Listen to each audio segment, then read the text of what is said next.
भगवान कृष्ण ने पिछले अध्याय में अर्जुन को बताया था कि तीनों गुणों के प्रभावों से परे जाकर व्यक्ति दिव्य लक्ष्य को प्राप्त कर सकता है।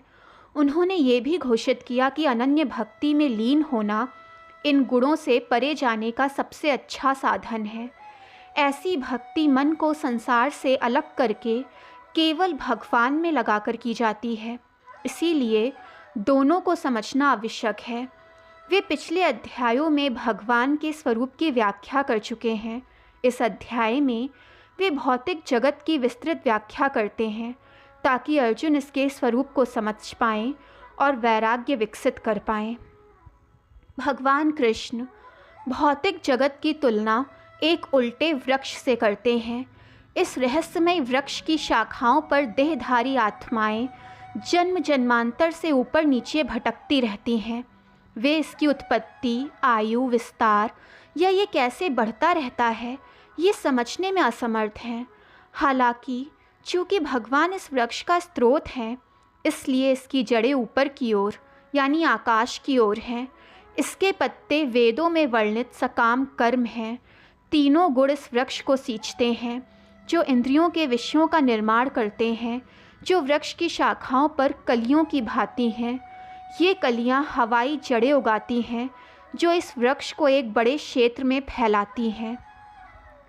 इस अध्याय में उल्टे अश्वत्थ वृक्ष के प्रतीकात्मक अर्थ का विस्तार से वर्णन करते हुए ये अवधारणा व्यक्त की गई है कि किस प्रकार इस भौतिक अस्तित्व के वृक्ष के बारे में अज्ञानता के कारण देहधारी आत्माएं भौतिक संसार में अपने बंधन को बढ़ाती रहती हैं।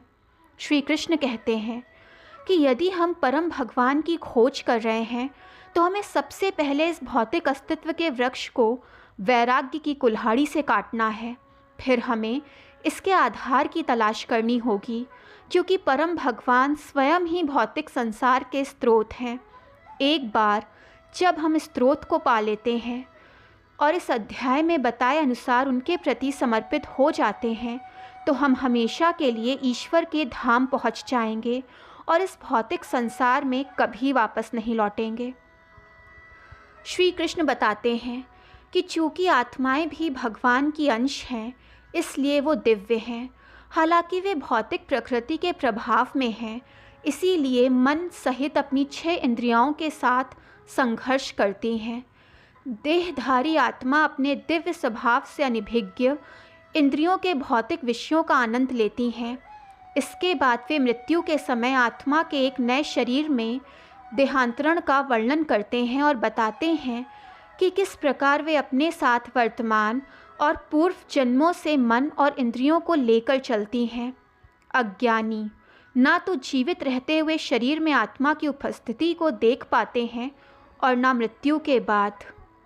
हालांकि योगी इस प्रक्रिया को ज्ञान की आँखों और अपने मन की शुद्धता से स्पष्ट रूप से देख सकते हैं। इसी प्रकार भगवान अपनी सृष्टि में सर्वत्र हैं। उनकी उपस्थिति का एहसास करने के लिए ज्ञान की आँखों का उपयोग करने की आवश्यकता है। श्री कृष्ण कहते हैं कि संसार में हमारे चारों ओर चमकने वाले भगवान की महिमा को पहचान कर हम उनके अस्तित्व को महसूस कर सकते हैं। इस अध्याय के अंत में वे शर, अक्षर और पुरुषोत्तम शब्दों की व्याख्या करते हैं। शर भौतिक संसार में रहने वाले नाशवान प्राणी हैं। भगवान के धाम में रहने वाले मुक्त प्राणियों को अक्षर कहा गया है।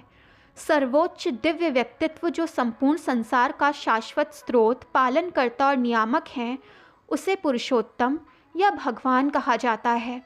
वो अविनाशी और नाशवान दोनों प्राणियों से परे हैं। इसीलिए हमें पूर्ण समर्पण के साथ ईश्वर की आराधना करनी चाहिए। भगवान ने कहा, वे एक शाश्वत अश्वत्थ वृक्ष की बात करते हैं जिसकी जड़ें ऊपर और शाखाएं नीचे हैं। इसके पत्ते वैदिक स्रोत हैं और जो इस वृक्ष का रहस्य जानता है वही वेदों का ज्ञाता है। वृक्ष की शाखाएं ऊपर नीचे फैली हुई हैं जो तीनों गुणों द्वारा पोषित हैं तथा इंद्रियों के विषय कोमल कलियों के समान हैं। वृक्ष के जड़ें नीचे की ओर लटकती हैं जो मानव रूप में कर्म के प्रवाह का कारण बनती हैं। नीचे इसकी जड़ें मानव जगत में कर्म क्रियाएं उत्पन्न करती हैं। इस संसार में इस वृक्ष का वास्तविक स्वरूप नहीं देखा जा सकता, ना ही इसका आदि, ना अंत, ना ही इसका निरंतर अस्तित्व। लेकिन इस गहरी जड़ वाले अश्वत्थ वृक्ष को वैराग्य की मजबूत कुल्हाड़ी से काट देना चाहिए। फिर वृक्ष के मूल को खोजना चाहिए, जो परमेश्वर हैं, जिनसे बहुत समय पहले ब्रह्मांड की गतिविधि प्रवाहित हुई। उनकी शरण में जाने पर मनुष्य फिर इस संसार में कभी नहीं लौटेगा। जो लोग मोह और अभिमान से मुक्त हैं, जिन्होंने आसक्ति रूपी बुराई पर विजय पा ली, जो निरंतर आत्मा और ईश्वर में ध्यान लगाते हैं, जो इंद्रियों के भोगों की इच्छा से मुक्त हैं तथा सुख और दुख के द्वंद्वों से परे हैं, ऐसे मुक्त पुरुष मेरे शाश्वत धाम को प्राप्त होते हैं। उस परम धाम को ना तो सूर्य, ना चंद्रमा, ना अग्नि प्रकाशित कर सकती है। वहाँ जाने के बाद मनुष्य या आत्मा फिर कभी इस संसार में नहीं लौटती। इस भौतिक जगत में देहधारी आत्माएं मेरे शाश्वत अंश हैं, किंतु भौतिक प्रकृति से बंधे होने के कारण वे मन सहित 6 इंद्रियों से संघर्ष कर रहे हैं। जैसे वायु सुगंध को एक स्थान से दूसरे स्थान तक ले जाती है, वैसे ही देहधारी जीव जब पुराने शरीर को छोड़ नए शरीर में प्रवेश करते हैं तो वो अपने साथ मन, इंद्रियों और कर्मों को ले जाते हैं। कान, आँख, त्वचा, जीभ और नाक की इंद्रियां अनुभूतियों का उपयोग करके जो मन के चारों ओर स्थित हैं, देहधारी आत्मा इंद्रियों के विषयों का आनंद ले पाती है। अज्ञानी लोग आत्मा को उस समय नहीं देख पाते जब वो शरीर में रहती है तथा जब वो इंद्रिय विषयों का उपभोग करती है, तथा जब वो निकल जाती है तब भी उसे नहीं देख पाते, परंतु जिनके पास ज्ञान की आँखें हैं वो उसे देख सकते हैं। प्रयत्नशील योगी भी शरीर में स्थित आत्मा को जान लेते हैं, लेकिन जिनका मन अशुद्ध है वे प्रयत्न करने पर भी उसे नहीं जान पाएंगे। जान लोगों कि मैं सूर्य के तेज के समान हूँ, जो संपूर्ण सौर मंडल को प्रकाशित करता है। चंद्रमा की प्रभा और अग्नि की चमक भी मुझसे आती है। मैं पृथ्वी में व्याप्त होकर अपनी शक्ति से सभी प्राणियों का पोषण कर रहा हूँ। चांद बनकर मैं सभी वनस्पतियों को जीवन रस से पोषित करता हूँ। मैं ही समस्त प्राणियों के पेट में जठरागिन का रूप धारण करता हूँ और आने जाने वाली श्वासों के साथ मिलकर चारों प्रकार के भोजनों को पचाता और आत्मसात करता हूँ। मैं सभी प्राणियों के हृदय में हूँ। मुझसे ही स्मृति, ज्ञान तथा विस्मृति उत्पन्न होती है। मैं ही सभी वेदों द्वारा जानने योग्य हूँ। मैं ही वेदांत का रचयिता हूँ तथा वेदों के अर्थों को जानने वाला हूँ।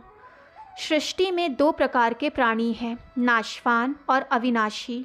नाशवान वे हैं जो भौतिक जगत में रहते हैं और अविनाशी वो जो मुक्त प्राणी हैं, अर्थात जिन्हें मोक्ष मिल चुका है। इनके अतिरिक्त एक और भी हैं जो अविनाशी परमात्मा है। वो तीनों लोकों में अपरिवर्तनशील नियंता के रूप में प्रवेश करता है तथा सभी जीवों का पालन पोषण करता है। मैं नाशवान जड़ जगत तथा अविनाशी आत्मा से भी परे हूँ, इसीलिए वेदों तथा स्मृतियों में मुझे परम दिव्य पुरुष कहा गया है। जो लोग मुझे पूर्ण परमात्मा के रूप में बिना किसी संदेह के जानते हैं, वे वास्तव में पूर्ण ज्ञान रखते हैं। हे अर्जुन, वे अपने संपूर्ण अस्तित्व से मेरी ही पूजा करते हैं। हे निष्पाप अर्जुन, मैंने तुम्हारे साथ वैदिक शास्त्रों का ये अत्यंत गुप्त तत्व साझा किया है। इसे समझ लेने से मनुष्य ज्ञानवान हो जाता है और जो कुछ करना है वो पूरा कर लेता है। दोस्तों, वीडियो पसंद आए तो चैनल को लाइक, सब्सक्राइब एंड शेयर करें ताकि चैनल की नोटिफिकेशंस आपको मिलती रहें।